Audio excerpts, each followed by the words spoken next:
And what is good, squad? Teaminator here, back for another Legions unit review. Right now, we got the Rebel expansion, the Rebel Officer kit. We're going to be bopping in and just seeing what we got for these guys. I'm mainly doing a review for these guys today for one of two reasons. One, I was teasing in one of the videos I was having a couple days ago about a spoiler. That specific spoiler is what's to come for Legions. If you guys haven't followed the mainstream media for Legions yet, I can be one of your little back root sellers for that. So basically, we're going to be having quite a few different ops for the Empire coming in, being two Inquisitors, being the 7th brother and the 6th sister, something like that. It's the one with the little droids. A little spoiler alert for you.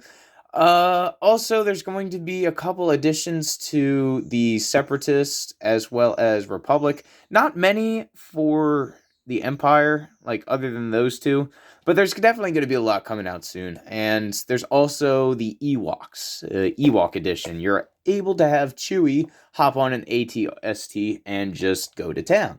So that is something to be on the lookout for, and that will be on the cover, covering eventually. But there are going to be a lot of rules going to that as well, I'm sure. So for this expansion, we got 4 little upgradable characters. If you guys are aware of the units expansion for the Rebels officer or for any officer class, practically you have one of 4 things. You have the officer, you have a medic, you have a support droid or a vehicle supporter. So you have one for health for troopers and another for vehicles. And then you also are given a comms technician, so you're able to run comms on any of your distant units. So without further ado, we're going to get right on into the ratings and the extra read all about it command cards that come for the Rebel faction in this. Hope you guys are having a wonderful day so far. If not, this video hopefully will make it just a teeny tiny bit little better. So we're going to start off with the Rebel officer.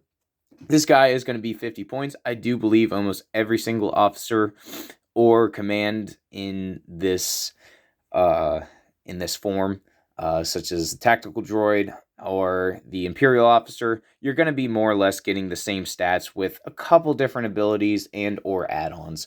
So with a Rebel officer, he's going to be just a little bit of a 50-pointer. He's going to have 1 command card and 1 equipment that you can equip, obviously.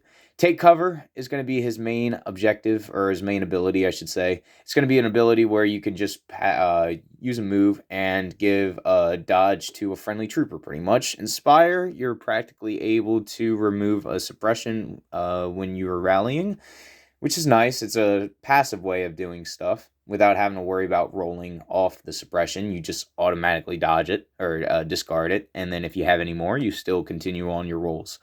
Sharpshooter, performing a range attack, basically reduce cover by 1. He's got the blaster pistol, so he's not going to be really that type of dude who's going to be like out in the fray. He's going to be back supporting your units, trying to pop off those Inspire tokens, or trying to pop off the Inspire. Sharpshooter, it's not bad, but you don't really need to use it. Overall, I'm just looking at this guy, and he's pretty solid. He's definitely a 3 out of 4. Like, he's supposed to be in the back of your ranks, sporting up with green tokens. Any of your choice. Whatever your style is, he can do it, basically. It's basically a blank slate. And if he is just being ran by himself, that's okay, too, because, I mean, I need a Rebel officer in my faction, so anyway, so we're going to look at a couple of the upgrade cards that are going to come with, see if there's any extra abilities that are, but I think it's more or less just the same, just different face to same name, more or less. So your courage values increase if you're using a Rebel officer on some basic Rebel faction. I honestly think this version of the card is a lot better than having the actual Rebel officer, but again, if you need to have those sporting dice, but have somebody in the back just, controlling stuff, that is A-okay. So, your courage value is increased by 1. You gain Inspire. Nothing new. Leader. This guy's the leader of that mini unit. Your Rebels comm tactician. He's basically going to be allowing you to have your comms to any Rebels basically going to be calling in some reinforcements right quick, or be moving around, or whatever you need them to be doing. Your medical droid is going to be treating 2 of your patients. I do believe that's the same as the droid unit. Treat 1, capacity 2, so you're able to treat 1 per person, but your max capacity is 2. Same thing with the astromech droid, which is very nice. I don't believe that's so for the... No, it's for the clone troopers. Yeah, those clone troopers, they have the same thing, but not as good as this. Rebels are cheap, and I like it.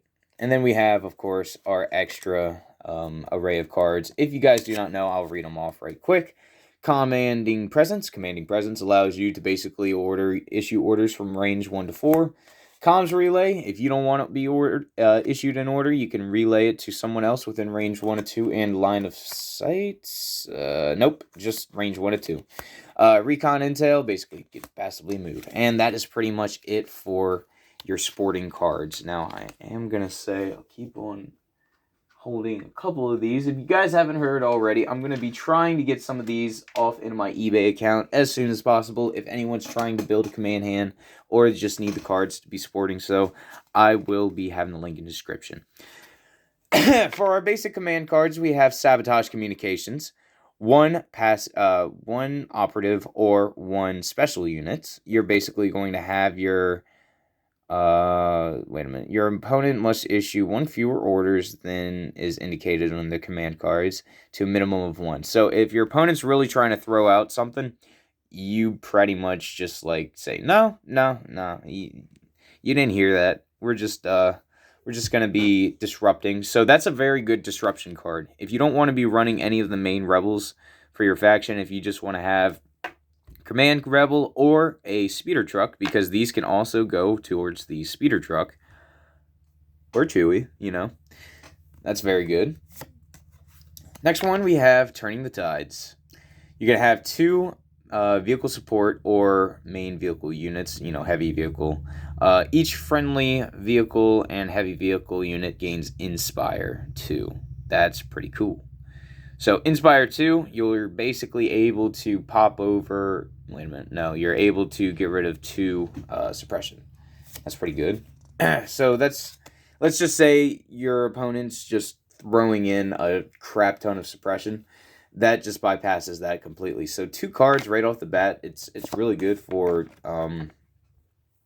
not necessarily disruption, but for counter disrupting, if that makes any sense. So it's like a counter to the counter. Covering Fire. 3 basic troop units. After a friendly troop unit performs a range attack, another friendly unit at range 1 to 2 may gain a dodge. So it kind of is like fire support for the fire support for the clones, but the only difference is you're getting dodges instead, which for the rebels is much appreciated because they really need them. Well, I hope you guys enjoyed this video. It was very short and cute, very quick. I will build these eventually, but you guys will see these on the stands in the background in the next video. If not that, then they will be painted and in one of the battles soon to come. I should be having a couple battles set up soon. I got some new people I'm meeting up. We're going to get linked up, get a couple battles done, and then hopefully we'll start be in the recording phase. So a lot of stuff's finally panning out. It just takes a lot of time. If you guys like this video, make sure you pop a like, subscribe for more videos like this. I'm going to be trying to get a lot more content like this out on weekly, if not bi-weekly. So make sure you subscribe for that and continue on for the journeys ahead. And till next time, this is Teaminator signing off. Bye-bye!